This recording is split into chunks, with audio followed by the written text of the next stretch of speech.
दरम्यान प्रशांत कोरटकर वरून विधान परिषदेमध्ये जोरदार खडाजंगी झाली। पंडित नेहरूंनी देखील शिवरायांवर आक्षेपार्ह लिखाण केल्याचं देवेंद्र फडणवीस म्हणाले।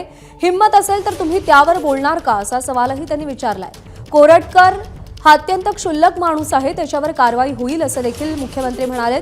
शिवाजी महाराज आणि संभाजी महाराजांवर बोलणं खपवून घेणार नसल्याचंही ते म्हणाले।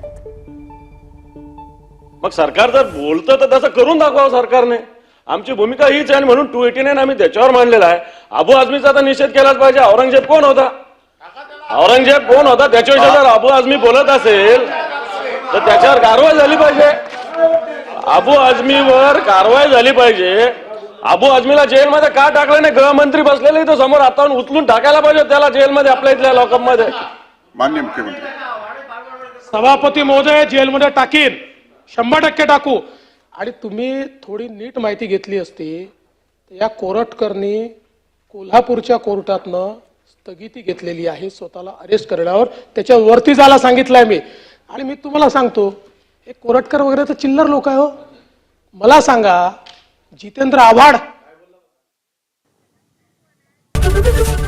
एबीपी माझा, उघडा डोळे बघा नीट।